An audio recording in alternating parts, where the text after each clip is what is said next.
नमस्कार दोस्तों, फिर से स्वागत है आपका हमारे इस ऑनलाइन लर्निंग प्लेटफॉर्म पर। मैं महिपाल पड़ोदा फिर से आपका स्वागत करता हूं। हम लोग पढ़ रहे थे बेटा वास्तविक संख्याएं, रियल नंबर। और रियल नंबर में हम लोगों ने लास्ट लेक्चर में जो आपकी एक्सरसाइज 1.1 है उसके 1 से लगाकर 5 तक क्वेश्चन सोल्व कर दिए थे। आज हम लोग आगे के क्वेश्चनों पर डिस्कस करेंगे। उम्मीद है 1 से 5 तक के क्वेश्चन आप एकदम क्लियर कर लिए होंगे। 1 से 5 तक के क्वेश्चन बेटा आपने क्या किया, आपने एक तो अभाज्य गुणनखंड विधि सीखी। कौन सी सीखी? अभाज्य गुणनखंड विधि। एक आपने बेटा ये सीखा कि दो संख्याएं या तीन संख्याएं जब आ जाती है तो उनका HCF और LCM कैसे निकालते हैं। इसके अलावा जो दो तीन क्वेश्चन बचे हुए वो हम लोग आज देखने वाले हैं। देखो आपके एक्सरसाइज में जो क्वेश्चन नंबर 4 तक हमने कंप्लीट किए थे, पांचवा क्वेश्चन क्या दे रखा वो देखो। ये कह रहा है बेटा कि जांच कीजिए, चेक कीजिए क्या किसी प्राकृत संख्या मतलब नेचुरल नंबर जो 1 से कहां तक होती है, अनंत है, n के लिए, किसी प्राकृत संख्या n के लिए संख्या जो 6 की घात n है वो 0 पर समाप्त हो सकती है क्या? 6 की घात n, अगर आप इस n की जगह, ये जो आपको 6 की घात n नजर आ रहा है, इस n की जगह आप कोई भी प्राकृत संख्या मतलब 1 2 3 कोई सा भी रख सकते हैं। अगर इसकी जगह 1 रखें, 2 रखें या 3 रखें या कोई भी प्राकृत संख्या रखें, प्राकृत संख्या रखने पर इसका जो उत्तर आएगा क्या उसका उत्तर 0 पर समाप्त होगा, ये बताना है। देखो बेटा ये हमेशा ध्यान रखना, ये हमेशा ध्यान रखना, कोई भी संख्या की घात प्राकृत संख्या आप ले रहे हो वो 0 पर तभी समाप्त होगी जब उसके अभाज्य गुणनखंड में, जब उस संख्या के अभाज्य गुणनखंड आप करोगे। जैसे 6 के अभाज्य गुणनखंड करें तो क्या आएगा? 2, यानी कि 2 गुणा 3 बोल सकते हैं। अभाज्य गुणनखंड में जिस संख्या के अभाज्य गुणनखंड में 2 व 5 अनिवार्य रूप से उपस्थित होता है, यानी कि आपको अभाज्य गुणनखंड में 2 और 5 दिखना चाहिए। केवल 2 से भी काम नहीं चलेगा, केवल 5 से भी काम नहीं चलेगा, 2 और 5 दोनों होना चाहिए। तो वो संख्या हमेशा 0 पर समाप्त होती है, वो संख्या हमेशा क्या होती है? 0 पर समाप्त होती है। तो यहां पर क्या लिखोगे सॉल्यूशन में बेटा? यहां लिखो क्योंकि जिस संख्या के अभाज्य गुणनखंड में, अभाज्य गुणनखंड में 2 व 5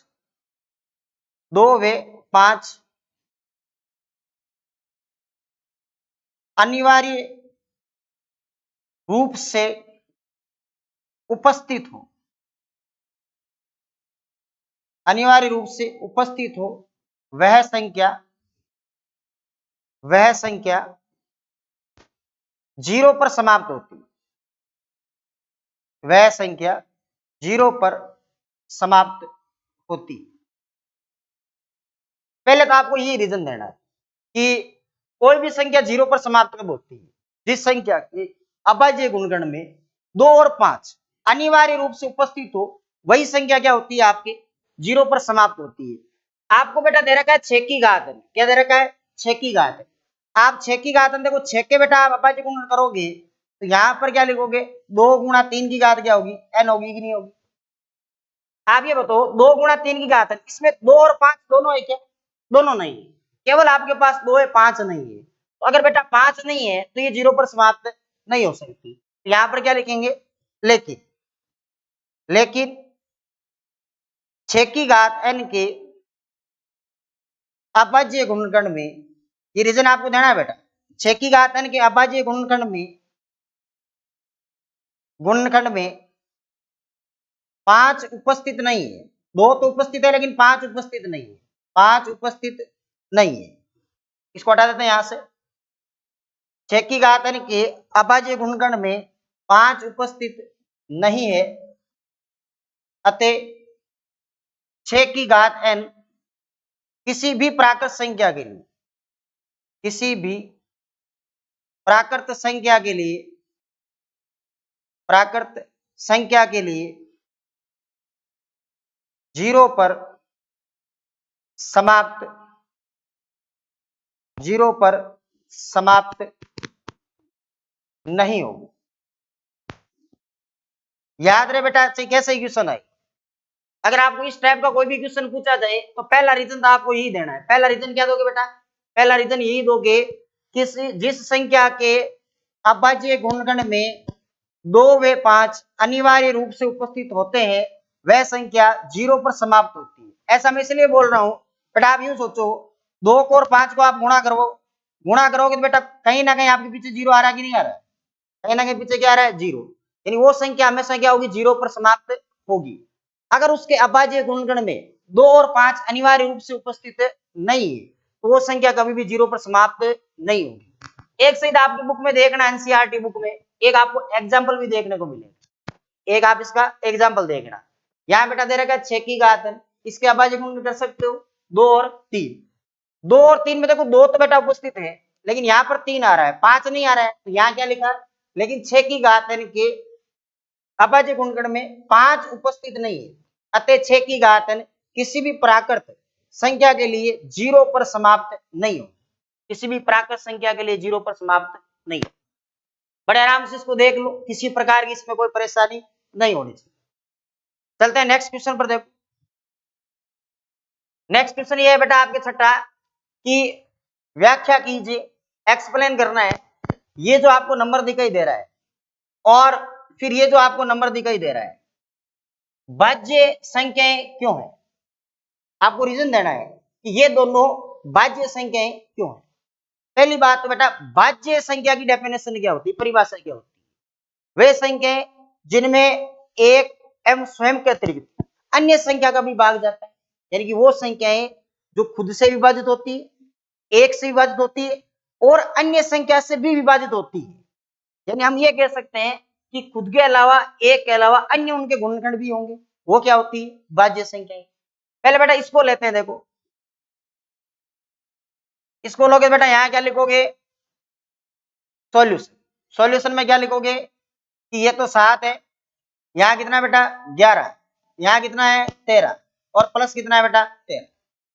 अब इसमें बेटा एक काम करो, आप 13 को कॉमन ले लो। 13 को जैसे ही कॉमन लोगे तो यहाँ क्या बचेगा? 7 गुणा 11 और प्लस यहाँ कितना जाएगा? यानी कि इस संख्या में 13 का भाग जाता है, खुद का जाएगा, एक का भी जाएगा, तो भाज्य संख्या हुई कि नहीं हुई?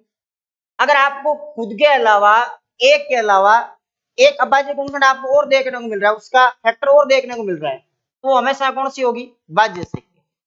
अच्छा इसका देखो देखिए बेटा, यहाँ कुछ रीजन लिखेंगे। इसमें है बेटा 7, यहाँ कितना बेटा? 6, यहाँ 5, 4, 3, 2 और फिर गुणा करके दिया बेटा 1 और प्लस कितना है? यहां से बेटा क्या कॉमन आ रहा है? देखो आप 5 को कॉमन ले लो। 5 को लोगे तो बेटा यहाँ 7 गुणा 6 गुणा 4 गुणा 3 गुणा 2 गुणा 1 और प्लस क्या हो जाएगा बेटा? यानी कि इसमें से भी 5 कॉमन आ गया। इसमें 5 का भी जब भाग जाएगा, खुद का भी जाएगा और 1 का भी जाएगा, तो भाज्य संख्या हुई कि नहीं हुई? तो यहाँ पर बेटा रीजन लिखो तब ध्यान रखना, कारण क्या लिखना। इसको 16 करके ऐसे नीचे लिखना, चूंकि 13 दी गई संख्या का, 13 जो आपका है वो दी गई संख्या का एक गुणनखंड है, एक गुणनखंड है, अतः अभिष्ट संख्या जो आपको दी गई है, अभिष्ट संख्या भाज्य है, डिविजिबल होगी, भाज्य। और यहां क्या लिखोगे? क्योंकि 5 दी गई संख्या का, 5 दी गई संख्या का एक गुणनखंड, एक गुणनखंड है, अतः अभिष्ट संख्या, में है कुछ नहीं, बस ये लैंग्वेज लिखनी है और कुछ नहीं ज्यादा अक्षरों में। अभिष्ट संख्या भाज्य है, अभिष्ट संख्या भाज्य। एक बार वापस सुन लो बात। इस क्वेश्चन ये था बेटा कि ये दोनों नंबर थे अपने पास, संख्याएं थी, ये भाज्य है क्यों है? भाज्य किसको कहते हैं? जिसमें खुद का भाग जाए, एक का भाग जाए और अन्य किसी संख्या का भी भाग जाए। बेटा इसमें से 13 कॉमन आ रहा है, इसका मतलब क्या? इसमें 13 का भाग जा रहा है, खुद का जाएगा और एक का भी जाएगा, तो भाज्य हुई कि नहीं हुई? इसमें क्या हुआ बेटा? इसमें 5 कॉमन आ गए, तो इसमें ए का भाग जाएगा, खुद का जाएगा और 5 का भी भाग जाएगा। इसलिए मैंने लिखा है कि 5 जो है दी गई संख्या का गुणनखंड है, गुणनखंड होने का मतलब उसमें 5 का भाग जाएगा। अतः अब इस संख्या क्या होगी आपकी भाज्य। इसको बेटा आप देख लो बड़े आराम से, कोई प्रॉब्लम नहीं होनी चाहिए। इसमें सहित आपके एनसीईआरटी सिलेबस में एक क्वेश्चन और है। हाँ इसको देख लो बेटा, एक क्वेश्चन और, उसके बाद आगे बढ़ाते हैं। क्वेश्चन नंबर 7 क्या है बेटा, देखो पढ़ देता हूं मैं एक बार। क्वेश्चन नंबर 7, ये कोई खेल मैदान दे रखा है कि चारों ओर एक वर्ताकार पथ है। एक वर्ताकार क्या दे रखा है, पथ दे रखा है, खेल मैदान है और उसके चारों ओर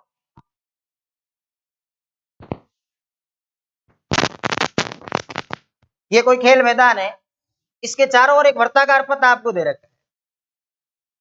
इसके चारों ओर एक रास्ता आपको दे रखा है, वर्ताकार पथ दे रखा है, ठीक है, ये रास्ता है कोई। इस मैदान के एक चक्कर लगाने में सोनिया को 18 मिनट लगते हैं। सोनिया कोई बेटा लड़की है,